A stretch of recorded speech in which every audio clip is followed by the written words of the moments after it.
இந்த வைரஸுக்குரிய மருந்து கண்டுபிடிக்கல. மருந்து வந்து குறும்பாட்டினுடைய மூளையிலிருந்து தான் எடுக்கிறாங்க. ஆடு போகுது இல்லையா, செம்மறி ஆடு போகுது இல்லையா, ஊட்டியில் அந்த ஆட்டினுடைய மூளையிலிருந்து தான் எடுக்கிறாங்க. அது குறிப்பிட்ட நேரத்துக்கு தான் அது உயிரோடு இருக்கும், அந்த செல்லு உயிரோடு இருக்கும். ஊட்டியில் அந்த கூலிங்கில் தான் வச்சுருக்காங்க. அதே கூலிங்கில் நம்ம ஆஃபீஸுக்கு நம்ம ஹாஸ்பிட்டலுக்கு வரோம். ஓப்பன் பண்ணால் செத்துட்டு, ஓப்பன் பண்ணால் 7 இடத்துக்கு போகணும். ஒரு ஆள் தான் இருக்காங்கன்னா ஆஸ்பத்திரியில் என்ன பண்ணுறாங்க, நாளைக்கு தான் சாயங்காலம்ன்றாங்க, வெறும் வந்து கொடுக்குறாங்க. மருந்து ஏற்றுறது சில இடங்களில் 7 பேர் 8 பேர் இருந்தாங்கன்னா ஏற்றுவாங்க. அது வீணாக்க முடியாது. ஒருத்தர் வந்து ஓப்பன் பண்ணிட்டு ஒரு 10 நிமிஷத்துக்கு மேலே மறுபடியும் வீணாக செத்துட்டு. அதனால் வந்து நம்ம அதை மருந்தை நம்ப வேணாம். ரேபிஸ் கொடூரமான கொரோனாவை விட ஆண்டு பூரா நம்ம சுற்றிக்கிட்டே இருக்கிற ஒரு வியாதி.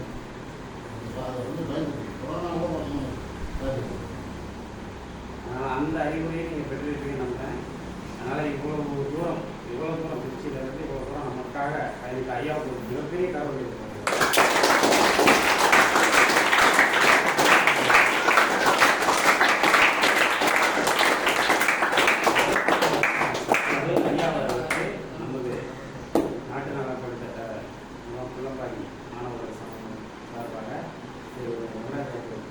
ஒன்றிய கவுன்சிலர் மற்றும் எஸ்எம்சி உறுப்பினர் ஐயா இந்தியா அவர்கள் சார்பில் மரியாதை